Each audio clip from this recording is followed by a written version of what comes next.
How are you? Yeah, hi. I'm doing good. Thanks for asking. How are you doing? I'm good, thanks. So I think you already had a couple of interviews for other team, right? Some time back. Right. So this is, I think, the interview is for the another team within. We are looking for a full stack Java developer. Mm-hmm. Yeah, so we have an application called New Wallet Manager, which is kind of based on REST services, microservices, Spring Boot services, and React.js is a front end application. Okay. And I believe, I think, yeah, so it would be we're looking for a good Java developer and a React.js developer, and if with database, it would be good to have database as well. Sure. But primarily, it's Java plus Java Spring Boot plus React.js. Yeah, I sure. was just looking into your CV. Probably it would be good if you can just quickly brief us because Jay will also understand. Just Yeah, give sure. a few minutes. Yeah, sure. So, as you know, if we talk about the technical skills, so we are using Spring Boot. Along with Spring Boot, we are using Hibernate as an ORM tool. And for database side, we are using Postgre. For UI side, we are using React.js. And if you talk about my roles and responsibilities, so I am leading team here. So I am mentor for juniors. I keep reviewing their code. I help them whenever they get stuck anywhere. Apart from this, I also been actively involving in. Yeah, thanks, Sunil. So you mentioned about our database Postgres and MySQL, right? And Java, you mentioned that you have worked on Java 14 as well, right? Yes. Currently, you're working on Java 14, okay, Yes. in Spring Boot as Hibernate. Probably I'll just quickly start with and one more. Just wanted to clear this to you that this is an individual contributor role and there will be no PT management. So is that okay with you, right? Yes. Yeah, it's individual contributor. And okay, fine. So let's quickly start with something. Probably I'll just ask you a scenario, right? So you mentioned you are using Hibernate as well. Hibernate, right? So that's an you are this using Hibernate ORM solution for connecting to the database, right? Yes. So in which scenario? Okay, so you're being a senior developer, okay, and you said you make a detailed design. So you have a requirement you need to connect to say a database, Oracle database, right? Okay. Now, what will you do? In this scenario, we'll go for an ORM solution versus directly JDBC connection, right? So either you use Hibernate or MyBatis, or you can directly use the JDBC connection where you can directly execute the database queries, right? So both options, all three options are available. But being a developer or senior developer, on what basis you will take a decision? Okay, I need to go for ORM solution. Either it's MyBatis or Hibernate, or I will use the JDBC directly. Sure. So like yeah, as you have mentioned, like it depends on the requirement. So let's say what is an ORM tool? So ORM tool is nothing but the object relational mapping, right? So it if you want to access any database object as a Java object, then we will need a converter like which can convert the database objects to the column itself to the Java object, so that we can access through the Java object itself and we can play with them, right? So in that scenario, and apart from this, like we are having some advantages using the ORM tool, because here like we are having the second level cache, like we can enable the second level cache, and in short, like Hibernate itself, like they have provided some SQL queries. Okay, so they are little we can create the entities, we can define the mapping between two tables, right? So by seeing that Pojo class itself, we are well known. Okay, so this is the employee table and these are the department table. So each department have the many number of employees. So by looking into the entities itself, we are like it's more user friendly, like we can identify, okay, so there is going to be one to many relationship. Apart from this, like we can get using the Java object itself, right? So these are some advantages of using the Hibernate. So even in the Hibernate, it internally converts the HQL into the SQL that can run on the database itself, because the database only understand the SQL, right? So it internally converts into the SQL itself. So like it depends on your requirement itself. Whenever you are in future, like you want to enable the second level cache or any kind of cache, and you want to play with the Java object from which you can play with the database column itself. So in such scenarios, like we can go with the ORM tool, like object relational mapping. So Hibernate is one of the tool like that can map the Java object to your database objects. Okay, and in which scenario you will go for JDBC? Because the business requirement will not say that you need to use the JDBC or ORM solution. It's a technical decision which Yes. developers, senior developer, architect, or technical architect should take, right? So, what did you mention? A couple of advantages of using the object relation mapping and all those things. It's simple, or user friendly, or developer friendly, right? Yes. So, what about JDBC queries then? What is the advantage of directly using JDBC queries? So the advantages of using JDBC queries, like there is no intermediate converter, like as you are using any kind of ORM tool. So initially they will have their own the queries that are more user friendly to a particular developer, and then internally that again will going to convert into the database query itself, right? But the JDBC statements are those statements which are directly in the form of the SQL itself, so the database can understand them directly, right? So there is no intermediate conversion between the queries. So I think like I haven't used the JDBC template in my career, but Okay, fine. Let's JDBC. Also ORM solution, right? So what is the other? Do you see any disadvantage of using Hibernate or any other ORM solution? Okay, so like any ORM tool if we are using, so like we have to provide some disadvantage you are asking, right?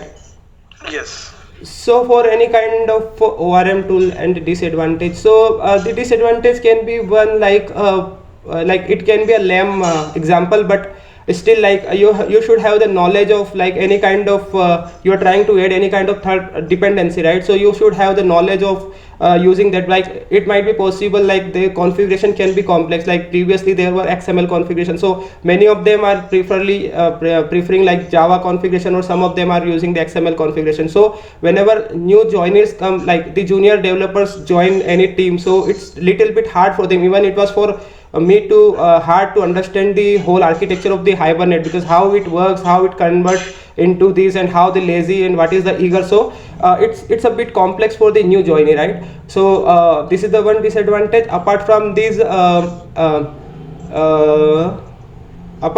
like you have to add extra library, so that might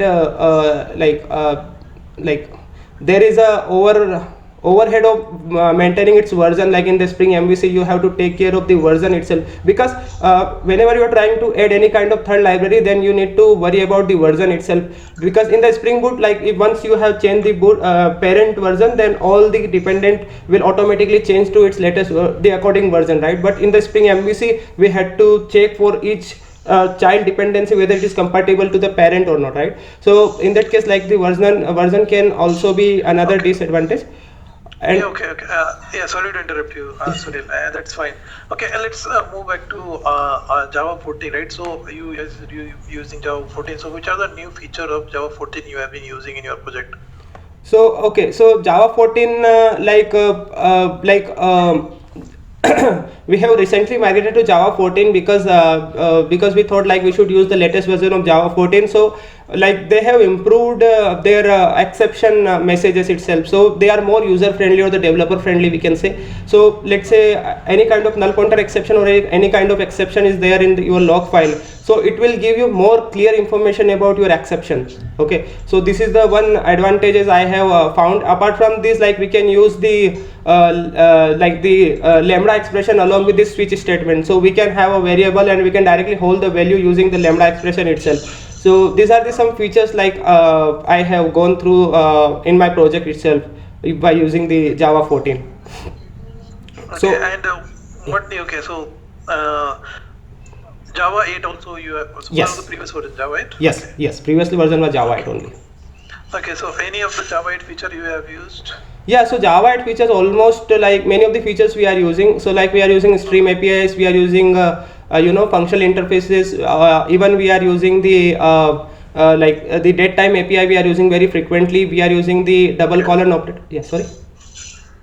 Yes, I was just saying yes. Okay. Double colon method interface. Yeah, method reference we are using. Apart from this, like the predefined functional interfaces are there, so we are also using them. And yeah, so these are the features we are using: stream APIs, lambda expressions, and okay. Yeah. So can you tell me what is the difference between a functional interface and a normal interface? Sure. So functional interface and the normal interface is something like the functional interface. What functional interface says is like it should have only one abstract method. It can have any number of static or the default method. But in the normal interface, let's say you are having one interface, so you can add as much as you want to add the abstract method in it. But let's say you are having an interface and there is only one abstract method, so by default it's a functional interface. And there is annotation like that's optional. You can use the @functional interface along with the interface itself. So it's optional, but once you have added that annotation, so JVM will warn, like the compiler will warn you if you try to add more than one abstract method in it. So functional interface is one which having the at most one abstract method in it, and we can provide the implementation of that abstract method through the lambda expression. So this is the way like to achieve the functional programming in Java. Okay, fine, thanks. And okay, so we also have this default method and static methods you mentioned in the interfaces now, right? Yes. Earlier we had only the Yes. abstract methods there. Yes. So considering a scenario again, technical design scenario I will give you, right? So we used to have this abstract classes, right, where we define the abstract functionality in the classes, and then we define the abstract method so that any challenge classes will implement that abstract method and they will provide the default implementation into the abstract classes. Now we have similar thing in default interfaces now with the default methods, right? Yes. So in which scenario we will go for the interface with the default methods and versus abstract class with the non-abstract methods? Because Sure. both of them are kindly providing a similar functionality now, right? Yes. Yeah, so after Java 8, like it's like the difference between these two is minimized, right? So like in the scenario, like as we know, like we cannot extend more than one class in like multiple inheritance is not supported through the class itself, right, in the Java. So what we can do, we instead of creating the abstract class, we should be creating the interfaces, and these interfaces should be like, as we know, like with the solid principle, like each interfaces should be independent to another interfaces. So like we can create as much as interfaces we want, and each interfaces can have the like the tightly coupled methods in it, but that interface should not be tightly coupled with another interface, and we can implement the multiple interface in the through any class. Like we can implement as number of as interface we want to implement in a class. So Okay, so I'll give an example. Okay, let's say hypothetical example. I Sure. don't know how it will happen. So we have say interface A, yes. which has a public void default method, public void print, Okay. which accepts a string as a message, string or parameter, and it just do a system.out println. Yeah, Sure. just print the message. Mm-hmm. I will similarly have a string interface B, Mm-hmm. which also has same default method, public Mhm. void print, which Mhm. is again accept a string parameter and print it. Sure. Or do something else, whatever it is. But both the default method signatures are same in interface A and interface B. Sure. Now I have a class C which implements interface A and interface B. Mm-hmm. So what will happen in this scenario then? So in this scenario, like the compiler will be happy because both have the default implementation, right? Now you have to override the method which is present in the interfaces. Let's say void m1 or whatever the method, like the integer m1, whatever you have specified in the both of the interfaces. So you have to implement that method, but in the method itself, like you have to tell the compiler or the JVM like which method you want to invoke, from which interface you want to invoke the method. So for that, like you can use the interface name interface a dot super dot method name. So through that, like you can tell the compiler like I want to load this method. So like this is the way like we can have the multiple inheritance or diamond die problem has been resolved through the interfaces in the Java. Yeah, so it will not come do the compilation error for the class C, right? So like yeah, like in the like once you have implemented only and you are not implementing, you are not overriding, then that's fine. Like it won't give you compilation error. Okay, fine. You mentioned the stream API, right? You Yes. have used the stream APIs. Yes. Okay. So can you tell me, for example, I have the list of string, right? Mm-hmm. Which contains the name of the person, say Sunil. Mhm. So each basically list of string is equal to new array list, and I have added say name Sunil, Kashif, and Jay. So these are multiple names, and there might be. So I need to find the names and the number of occurrences each name has come into that list, right? So the name Sunil can be 2 or 3 times into the list. So I need to find out how many times the Sunil has appeared into my array list. Similarly, other names. So basically I need to convert that list into a map. Map, yes. The key would be my String. name, and Yeah. the value would be the number Integer, of occurrences yes. for the deep name. Yes, got it. So for that, like you can do like the list.stream, and then you can use the collect, and collectors dot inside the collect method you can specify the collectors dot grouping by, and inside that you have two options, like you can either use the functional dot identity, or even you can use the I or arrow function then I. So it will take the string and it will again return the same string, right? So and then you can use the so this is the structure. It will return you the map of string and the integer value, the count value. It will give you the long value. It will give you the long value, but you can cast to the integer. Okay. But group by means it will give me 2 values and in return a group by. So group by is like group by whenever you're trying to group by some field. Okay, so here we are grouping by the string itself. So it will give you the string as a key and the number of occurrences as a value. Okay, where do you define the collect the destination map value into the stream? Sure. So do I need to share my screen so that I can write a dummy like pseudocode? No, I think that's fine. I just explain that the list.stream says group by you said. I thought it's not next. Yeah. So list.stream.collect. Inside the collect you have to use the collectors.grouping by, and there you have to specify the function.identity. So it will be giving you, and the collectors.counting as a second parameter. Okay. Okay, fine. And okay, let's go back to this stream API, right? So now if I talk about, we used to have this, for example, earlier when we used to iterate through in a list, right? And we modify, for example, a list of string, I'm just going to iterating all that, and when I modify the same list during that loop, it used to throw the concurrent modification exception, right? Yes. Now what will happen if I do similar activity but I'll do it in a stream? Will it throw concurrent modification exception? Okay, so let's say you are having the list of stream and you are trying to update the list, right? Yes, the same list which I'm just iterating over through stream. Okay, sure. So list.stream, and then let's say you are having the for each loop, and inside the for each loop you are trying to update the original list. Let me think. They uses the internal iterator. Okay.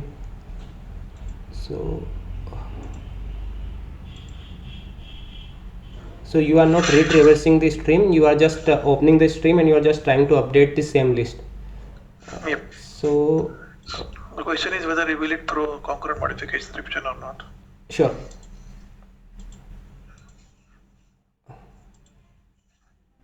So actually the stream returns you a new list. Okay, so you have to hold somewhere, but inside the loop itself you are trying to update the original list.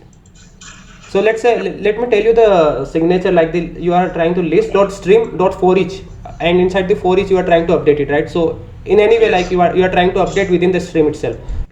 Yeah, so I think it won't give you a concurrent modification exception. I'm not sure at the moment because I haven't tried, but I think it won't give you. I'm not very sure, but it should not give you concurrent modification.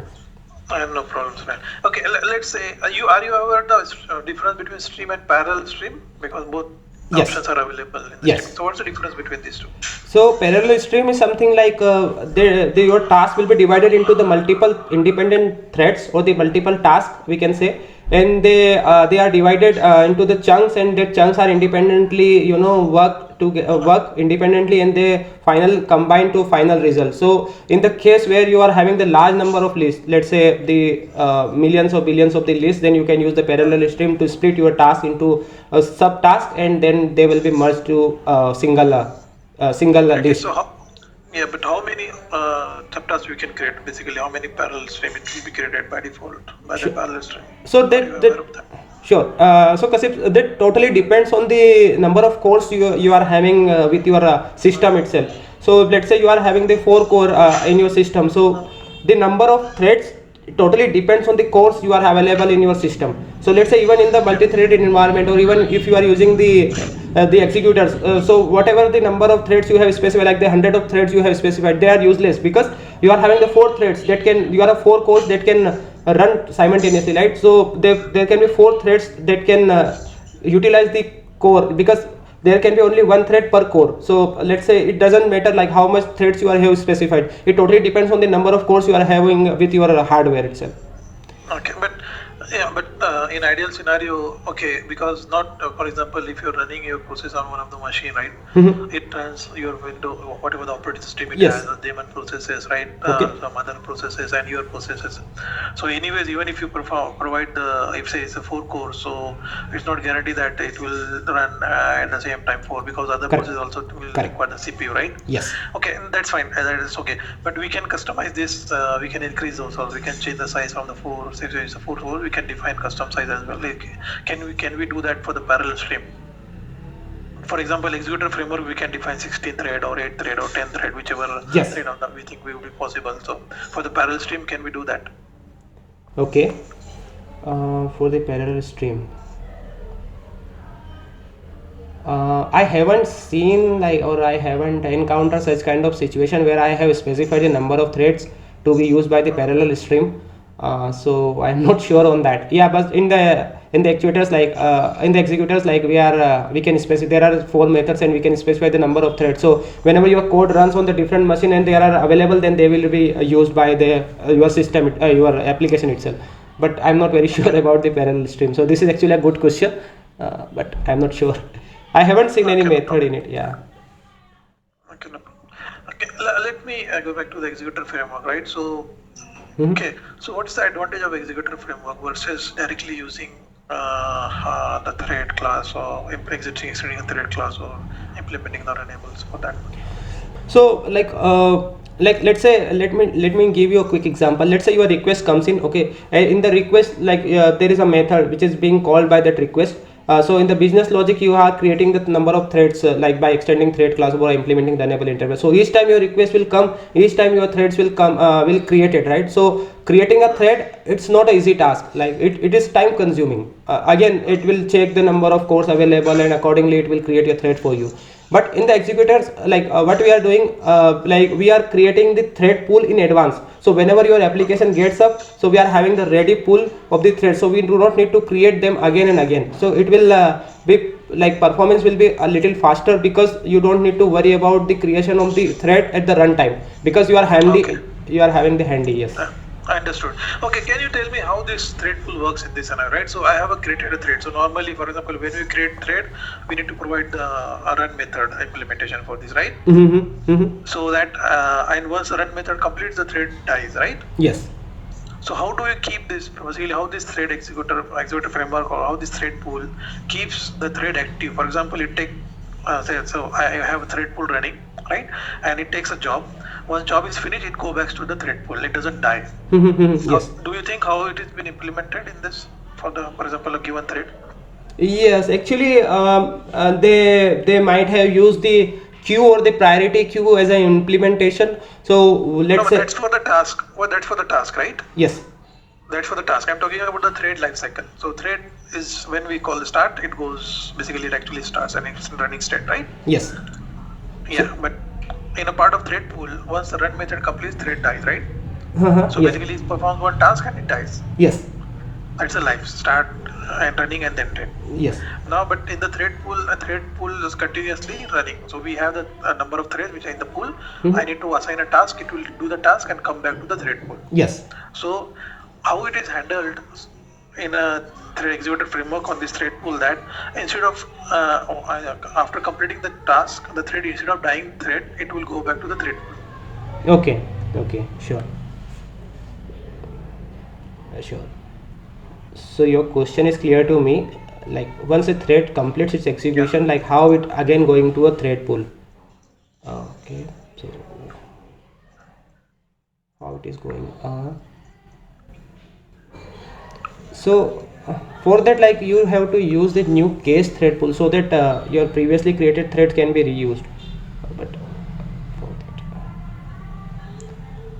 that, No, it's fine. This is the reason, not an issue. Okay, let's go quickly move to into the immutable classes, right? So what's the purpose of immutable classes in Java? So the immutable class gives you the guarantee, like once you have created the instance of a class, then it's not modifiable, right? So let's say you are having a string class which is immutable in nature.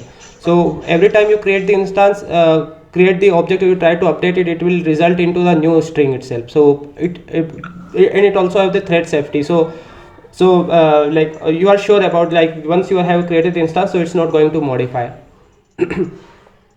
Okay. And what about string constant pool? Are you aware about what is the string constant pool? Yeah, so string constant pool is something like which is used to avoid creating the unnecessary objects in the heap itself. So let's say you are having the string str is equals to, let's say, kashif. So again you are trying to create the str is equals to some value, so they are going to create into the string constant pool until you are not using the new keyword with it. So they are going to create it into the string constant pool itself. So to avoid the the unnecessary object creation into the heap, so string constant pool have been introduced. And okay, yeah, let's take an example. I just chatted there. I don't know if you're able to see this chat window. okay, so let me. Yeah. Sure. Yeah. So string s1 is equal to new string of abc. The string s2 is equal to double quotes abc, and string s3 is equal to new string of abc. So can you tell me how many objects I will have for string in heap, and how many basically which objects will point to basically the string abc and the string constant pool? Sure. So string s1 is equals to new string abc. So here you will have the string s1 variable which will be keep pointing to the like string constant pool. There will be string abc, and also in the heap memory there will be abc. So two objects will be created in the first statement. For the second statement, like you have already created abc in the constant pool, so you will it will not create a new object in the string constant pool. It will directly point to the abc object which is already present in the string constant pool. For the third statement, like it will not create a new object in the string constant pool because you are already having, but it will create a new instance in your heap memory. So there would be two objects in the heap memory using the new keyword, and there would be only one object in the string constant pool. Okay, that's fine. So that's what I was wanted to. I forgot. Okay.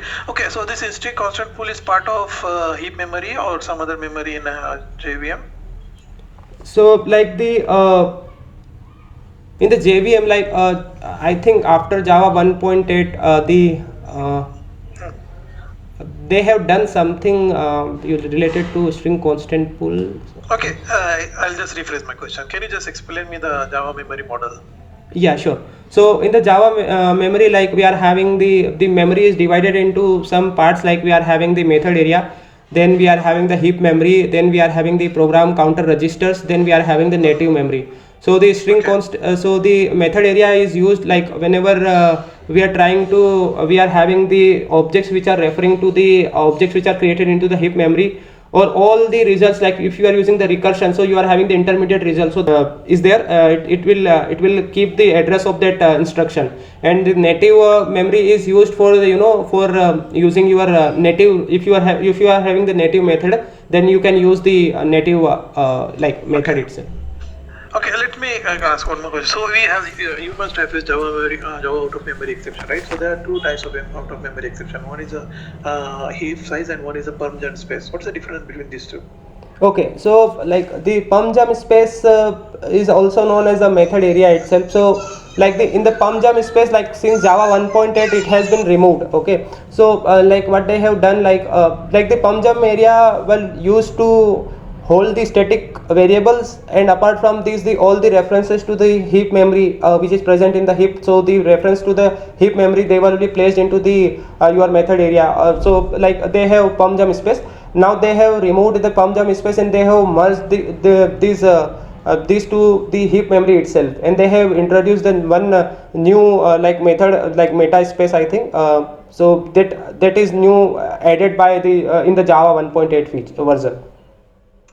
So Okay, so how do you resolve the pumped and memory issue? So heap size, you can increase the heap size, right? Let's say out of memory, you can just say, can you say from 1 GB to 2 GB, you can set the max heap size. But for the pump gen, what is the option to solve that pump gen issue? okay, so for the pump jam space, like uh, for the pump jam space, like what we can do, let me think.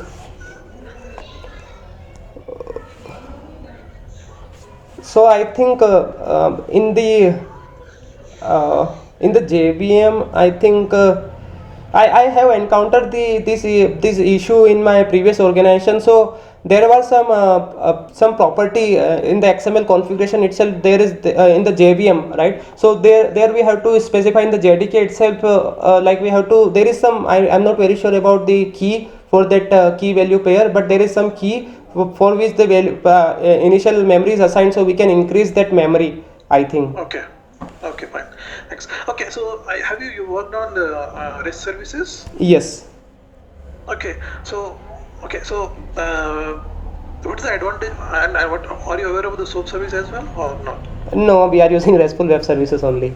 Okay, okay. So what's the difference between the normal REST service and RESTful web service? Normal? REST service versus RESTful web service. RESTful Okay. is different, right? Yes. Yes. Okay, so like you are having the REST and you are having the RESTful. So like the REST is something like there is a pattern. Okay, so REST is something like you are having a pattern, and RESTful is something like which is adopting that pattern or which is implementing that that pattern. So REST is something like as if you talk about the full form, so it's shorthand for representational state transfer, right? So this is the shorthand for the REST, and the RESTful is the one which is implementing the REST. So see, all the implementation of the REST would follow the REST structure itself, right? So this is the difference, I think. Okay, fine. So normally these REST services work on the HTTP methods, right? So Yes. what are the different methods we can implement in the REST HTTP methods? So like we are having the HTTP methods, like we are having the put, post, get, delete, page. Okay, We are so having. what's the difference between post and put? So post is something like whenever you're trying to create a new resource, so you should use the post. But let's say you are having already created a resource, whether it doesn't matter it's in database or whether you are using some kind of collection at your server side, but you are trying to update the original like existing server or existing resource, then you should use the put method. Apart from this, like put is an idempotent method, but the post is non-idempotent method, and also like the put is non-safe and also the post is non-safe method. Okay, and how do you secure your REST endpoints? For example, you are exposing a REST service which provides a list of, say, foreign currency exchange or say, a list of countries, right? Correct. And the country codes. So you expose your API and it is provide the data to our internet. How do you secure them so that only authorized users or someone authorized are only able to call those APIs and get the output? Sure, How do you Kashif. secure them? Sure. So like it depends. Like there are many ways to secure your application. So it depends which mechanism are you adopting to securing your application. So let's say we are having the like what we are using here, like the pub key authentication mechanism, and like we are having the JWT authentication. Also we are having the Spring security. So we are having the different security type like we can implement. So let me elaborate few of them. So let's say we are using the pub key authentication. So what is pub key authentication? Whenever user tries to logs in, so we are checking against the database whether this user is authenticated or not. If the user is authenticated, then we are generating a 16-bit encrypted key and we are returning along with the login response itself. So anytime if user try to hit any kind of request, he has to send that pub key along with the header itself, and we are just decrypting that like we are just again creating the 16-bit encryption key using, we are having the secret key on the server. So again we are checking with the original key whether they are matching or not. If they are not matching, then we are saying that this user is invalid user. So this is the pub key authentication. Apart from this, like you can add dependency like Spring Boot starter data security, and you can create a custom class, and there you have to implement like you have to annotate with the enable web security, and you have to extend from the web security configure adapter. Then you have to override two of the methods, like one is the authentication manager builder, so it follows the builder design pattern, and apart from then the second method like HTTP security. So there is a way, like whatever you want to, like in memory authentication you want to perform, or CSRF authentication mechanism you want to provide, whatever mechanism you want to do, you can provide there. Apart from this, you are having the JWT authentication. Yeah, I think that's enough. Thanks sure. For that one. One probably last question before I hand over to Jay for his inquiries. And okay, so how do we prevent the DDoS attack? Are you aware of the DDoS attack? I think I just forgot. So whenever, for example, you have a user, authenticated user is continuously making a call to your APIs, right? Which is preventing your server to process the request for other users. Okay. Denial of service attack, right? Denial of service. How do we prevent that? Because it's exposed, your API is exposed on internet, right? So anybody can call that API, for example. How do we prevent that? Okay, so denial of service. Okay, so like this situation I haven't faced, but like if some request is coming again and again and they are blocking some another request, right? So we can have the number of counts, like for which for same user it is how many times it is getting hit, and we can manage the counter, and if it's like exceeding the threshold level within the limit, then we can I think we can block it or whatever we want to do. Okay. Yeah. Makes sense. Thanks, Sunil. Thanks for that. Okay, Jay, I think it's over to you for the exchange on your part. Yeah, thanks, Raj. So, Sunil, can you tell me about your React experience? React. Sure, Jay. So the history being using the React in my organization is something like I am dealing with one of the framework, like the like one of the module, like the assessment module. So we had thousands of questions to be displayed at one time, and whenever you answer particular question, all the related questions to that particular answer should be displayed, and all the unrelated questions should be hidden. So in that case, our core HTML, JavaScript and CSS were very slow in the performance, because we have to hide many of the questions, and we have to again update the original UI. So it was very slow in the nature. Also, it was not very scalable, and there were no the reusability of the component were there. And apart from these, like the developers, like many of the juniors joined, and they were not using the proper approach, like they were using the global variables and the unused variables like they have created in the JavaScript file itself. So therefore I was the one like who took initiative, like we should use the React.js. Like I have gone through many of the libraries like Angular and the Vue.js. Then I have picked one library which is the React, which was more suitable for our need, and we have introduced the React over there. So I am working with the React since like last 3 years. So I am having the like I am working here as a full stack developer since last 3 years. So I have exposure to React for 3 years. Okay, so you have good experience on the React development itself, right? Yes. So, yeah. So for the store management, like what you use for, like you use the like a native state or any Redux library?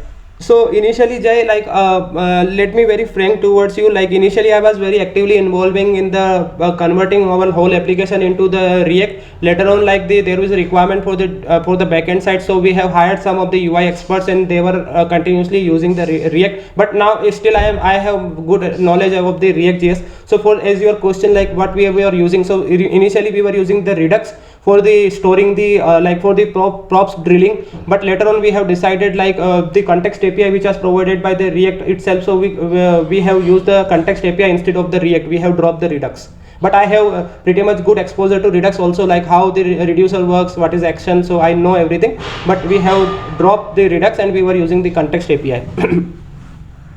Okay, what is the like advantage that you found that context API gives, but Redux doesn't provide that advantage? No, everything like Redux is Redux providing everything, but like for context API, our requirements were got fulfilled. but like whenever you are trying to, so Redux is not something like which can be integrated with the React only. It is a library. You can you can integrate this Redux with any kind of library, JavaScript library, JavaScript framework. So let's say initially we had to add these Redux in our application. It made our application little heavy. Okay, so for like but the context API is kind of the lightweight. And our whole requirement will got fulfilled by the context API itself, which is native in the the React framework itself. So we have chosen the context API. Can you explain me the life cycle of React component? Sure. So like there are three stages basically. One is a mounting stage, second one is a unmounting, like updating stage, and third one is a unmounting stage. Okay, so in the mounting stage, first of all your constructor will get called, then the method like get derived state from props will get called, and then you are having the render method will get called, and then component did update method will get called. So in the component did update method, you can perform like any kind of operation, like your DOM is ready, so you can hit the server request and you can update you can set state again to re-render your UI. This is the for the which method you can like call the REST service? We are using Axios call. We are using Axios. No. In which method of the life cycle you can call the REST service? We are using component did mount method. Yeah. In the component did mount, we have called the RESTful web services. In the updating phase, like we are having the get derived state from props, and then we are having the shoot component update. So in the shoot component update, like whenever you have written false, then it will not re-render your view. So make sure before using the shoot component update, it should return in the proper way, like it should be returning the true or false, right? So once you have it's returning the true, so it will re-render your component, else it will not re-render your component. Then your render method will get called, and then you are having the component did update method will get called. So get derived state from props is a static method. You cannot use the this keyword inside that method. Apart from this, like we are having the unmounting stage. In the unmounting stage, we are having the component did unmount method. So whenever your component is getting detached from the UI, then this method is going to call. Okay. So React you use the ES6, right? Yes. Not the ES5. Okay. So can you explain me the basic concept of ES6? Like what is the difference between var, late, and const? Sure. So var, late, and const. Okay. So okay. So let's say you are having a const is something like once you have defined like const and some variables, and you are trying to it's constant. Once you are trying to override the value, it will give you the exception, like the constant variable value cannot be changed. Okay, so var is something like you can declare a value as a global, and the late is something like which is scope limited. So let's say you are having the block of curly braces. Inside the curly braces you are having the late, so you cannot access that value outside of that block itself, because the late is something like which is having the restricted area where you have defined it. And the var we can var, for the var we can declare it outside of any block, and that can be accessed globally, right? So this is the difference between these three. Okay, so you said like a constant object, like a constant variable we can't override, it will give an error. So I'm chatting you something like, can you tell me, will it throw me an error, or is it possible to do that? No, actually your object is mutable, so like it won't give you any error, I think. Okay. So like suppose you declare a var variable inside like a if block, and you are trying to access that variable before the if block. Like, is it allowed?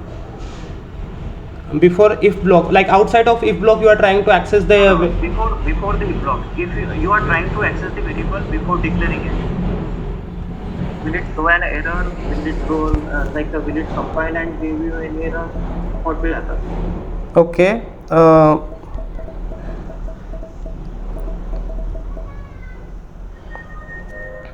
Okay, so let's say you are having a variable, so you can Like a two statement console.log a, and the next statement is var a is equal to 10. So you are accessing a variable before declaring it, right?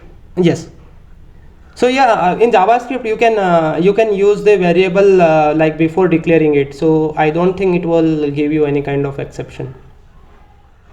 Okay, if you declare that the same variable like using late and const, like console.log a and then late a is equal to 10, it won't throw a error also, right? Is it allowed? It's allowed.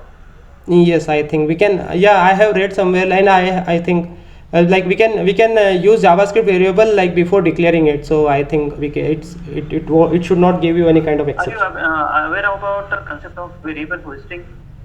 Variable Hoisting. hoisting. Okay, so yeah, so like you are having okay variable hoisting like the closer I have. Let me think. So this is something like whatever you have said. I think this is the hosting only, right? So before use the variable before declaring it. I think this is also hosting. Do you know exactly what is the concept of that variable hoisting? No, at the moment.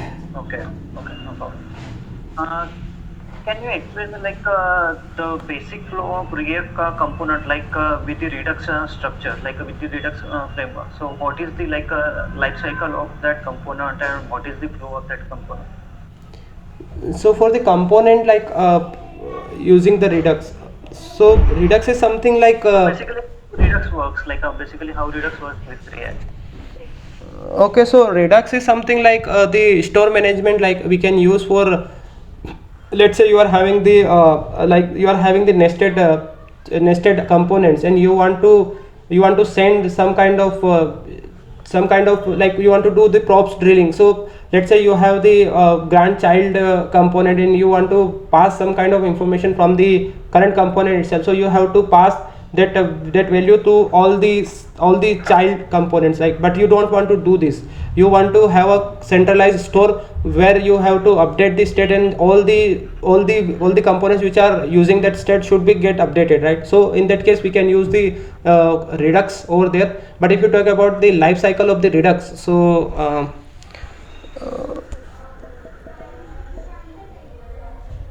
life cycle of Redux, I think like we have to like we have to declare something like let's say you have declared a state, okay, store, okay. So now you have to put state into the store first of all, because you should have the something present in the store itself to access it. So you have to create the store, and you have to put your variable, your value into the store. Then in the action, like there is a action, like action having the value as a one key as a type. So what action is performing, this is defined by the type itself. So you have to specify one action, and then on the behalf of that action what you have to perform, it is done by the reducer. So reducer are nothing but a pure function which will takes the original state, and it will update the state on the behalf of some conditions, okay. And then your re-render flow will work. So I think this is how it works. No, you define the action like you dispatch one action, and then reducer will return the state. So how reducer update the state? How Redux update the exact state, and how that component knows that this state has updated? Okay, so so reducer will take the your state, and okay, okay. So let me think. So here like you are having the let's say what it takes, it like one action it takes and the previous state it takes, right? So on the behalf of the action it updates the state, and then it will return you the new state, okay. So I think the new state will update Suppose there are component A, component B. So is it like a first tell me can we have multiple reducer in the like a React application? yeah, we can have multiple reducers. Okay, so suppose the component A and component B has a different reducer, right? Reducer A, reducer B. Okay. And I dispatch one action, and let's say that action is to update component B.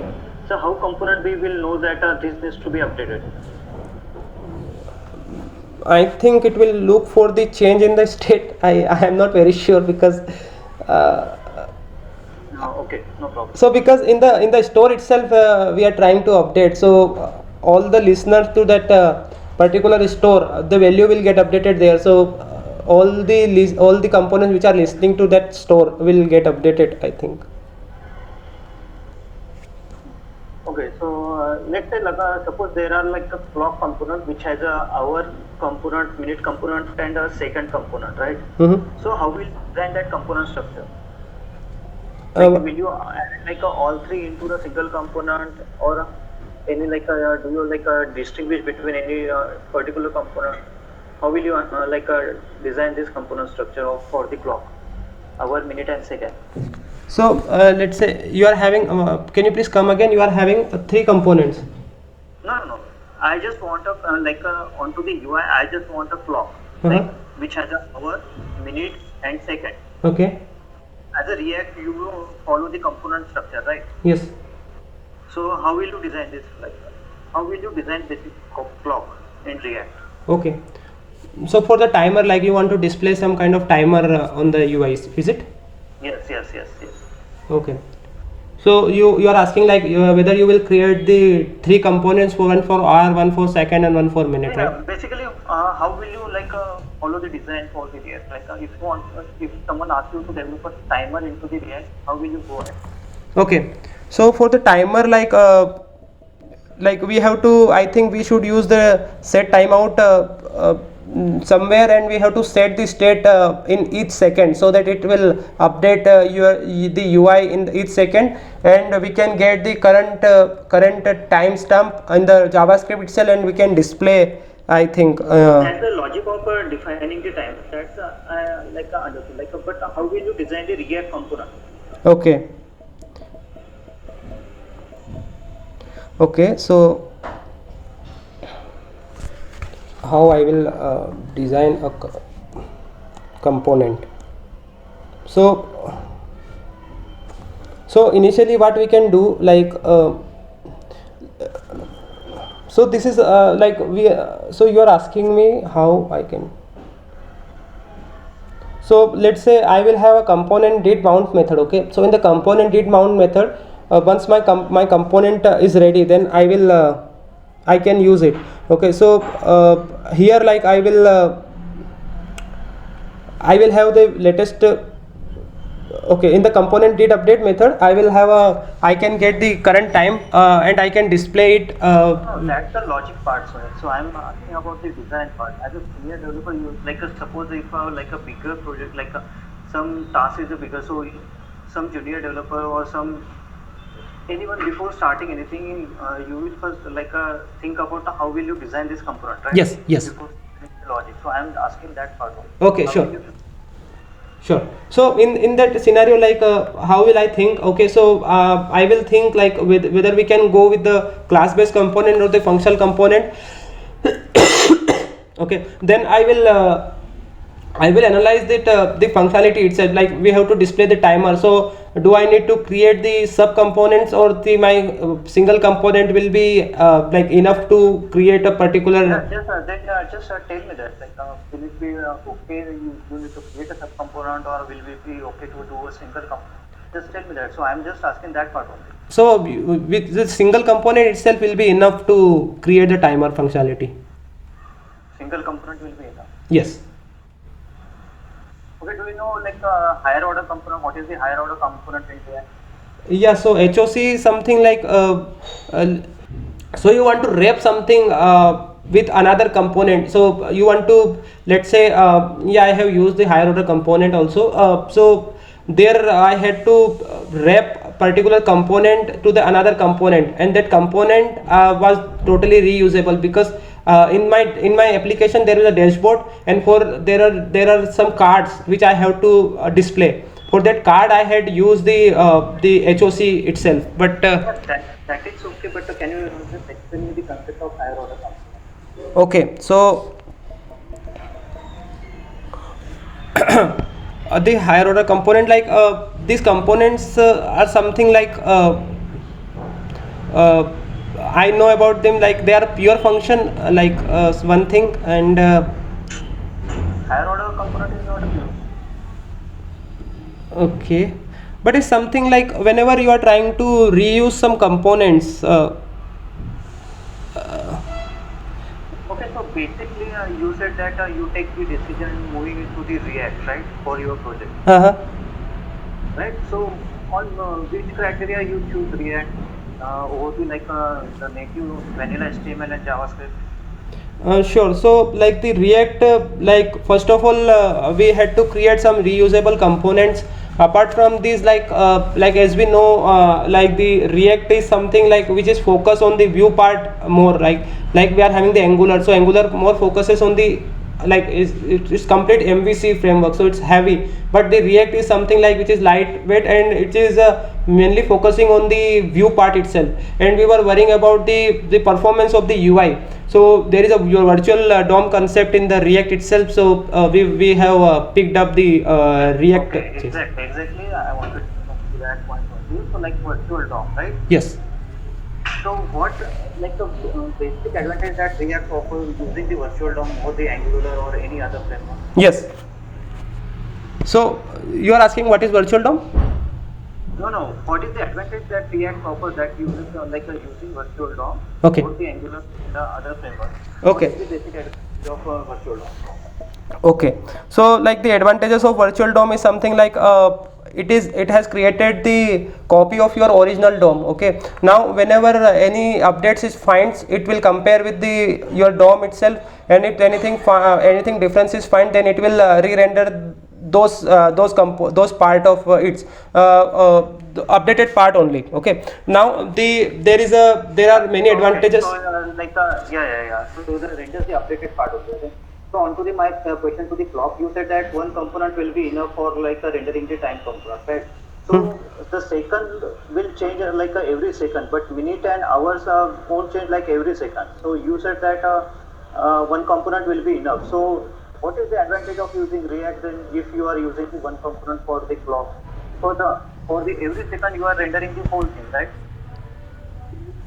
Yes, but yeah, actually I am doing that. But what will React will do here? Like let's say once I have the component ready, okay, now it has created the copy of my original DOM as a virtual DOM, and I am updating the second again and again. So what it will do, it will check for the second like the in the virtual DOM, the second part, whatever I have enclosed in a div or a span tag. Then only this part it's No, you are completely wrong. Yes, so sorry to say that. But virtual DOM is nothing but a magical. So virtual DOM is created from your React component itself. So whatever the one component is the one structure of the virtual DOM. So if you change the second and you add all three components, all three like a minute, hour, minute, and second into a single comment, virtual DOM won't be able to distinguish between second, hour, and minute. yes. Yeah, so it will keep updating all the three components, right? So yeah, I should have used three components over there. Yeah. At least So, three components. So can you explain me the difference between the normal function and the arrow function in JavaScript? Okay, so the normal function and the arrow function. Okay, so like one difference is like you don't have to use the bind inside. Like I have used in the React, like we don't have to use the bind directly. We can use the function, like we can call the function. No, just no, that's the syntax part. So just explain me the difference or the basic uses of that. So like so once you are having, so one difference I know something like also I have encountered a problem. So in the function, like whenever you are using this keyword, okay, so it will going to refer the current function itself. But in the arrow function, once you have used this, so it will going to point to the whatever in the class level objects. So this is the one difference. And another difference, No, that is not. So are you aware about the concept of lexical scope? which is scope? Lexical scope. So how this behaves in JavaScript? Lexical scope. So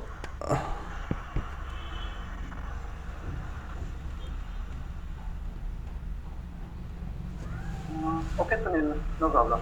I think I am not very strong on the UI Yeah, side. No problem, no problem. Yeah. So, do you have any question for us? No, I'm actually pretty much known to, so no Okay, question okay. at the moment. Yeah. Probably one question from Sunil from my side is, I understand you are not much familiar with the React or that, but given a chance, would we be able to learn it? Basically, you have some basic knowledge of React, but Yes. we required some detailed analysis work, so we'd be able to learn and adapt one. Right? Yeah, So yeah, sure. We are okay with that one, right? It's not that you are preferring to work on only on backend. No, no, You no. are open for the full stack, right? Yes. More on React plus Java. Yeah. So Kasip, so like the problem here is, like as I have mentioned, like I was actively involving at the time whenever we have in the migration of our core HTML, JavaScript, CSS to the React. I was actively involving because I was the one who took this initiative. Later on, we have hired some of the guys, so it's very hard to to switch again to the React and brush up all the concepts. So